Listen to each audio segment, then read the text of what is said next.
మీరు స్పెషల్గా వాళ్ళ అభిమానులకి ఏమైనా షోస్ వేసే అవకాశం ఉందా ఏపీలో? అది ఇంకా అదే అదే ఎవరు అభిమానులే జగన్ అభిమానులకి మీరు తీసిన వాళ్ళకి లేదు, ఇంకా టైం ఉంది కదా, ఇంకా చూద్దాం. సో ఆర్జీవి గారు, సో ఓవరాల్గా అంటే మీరు పవన్ కళ్యాణ్ విషయంలో కావచ్చు, ఇదంతా ప్యాకేజ్ అనేది కూడా లాస్ట్ ట్రైలర్లో కూడా చూపించారు కదా.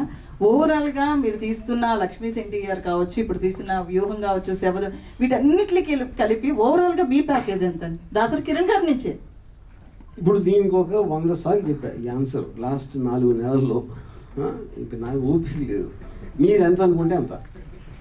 ఎందుకంటే నేను సింపుల్ క్వశ్చన్, ఇప్పుడు ప్యాకేజ్ నేను చెప్పను కదా, ప్యాకేజ్ ఎంత కూడా చెప్పను కదా, అప్పుడు మీరు ఇష్టం వచ్చినట్టు అనుకుని అదే రాసేది. ఇంతకుముందు మీరు తీసిన సినిమాలు ఏవి కూడాను పెద్ద ఫైనాన్షియల్గా పెద్ద ఫెచ్చింగ్ ఇచ్చినటువంటి కావు. మీ ఓన్ బ్యానర్లో తీసినవి కానీ ఏమైనా డైరెక్టర్గా మీరు హిట్ చూసి కూడా చాలా కాలం అయింది.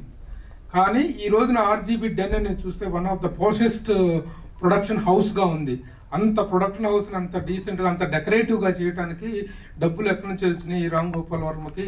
It is surely the package of from Jaganmohan Reddy అనేటువంటిది వినిపిస్తుంది. దీనికి వచ్చిన క్లారిఫికేషన్ నేను అదే చెప్తున్నా. అప్పుడు అది మీరు నమ్మేది మీరు నమ్మండి, అంతకని ఏం చెప్పను. నేనేం చెప్తా మీరు నమ్మేది నమ్ముతారు కదా.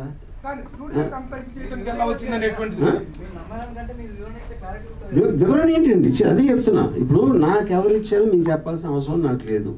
Point 1 okay. పాయింట్ 1. పాయింట్ 2, ఇప్పుడు జగన్ ఇచ్చారని నేను చెప్తానా? నేను చెప్పినప్పుడు మీరు నమ్మరు. ఎంత ఇచ్చారంటే 10 రూపాయలు ఇస్తాను, 10 కోట్ల 100 కోట్ల ఏదైనా చెప్తాను ఫిగర్. దానికి ఏమైనా మీనింగ్ ఉందా? Eventually what is going to be shown will be in the records.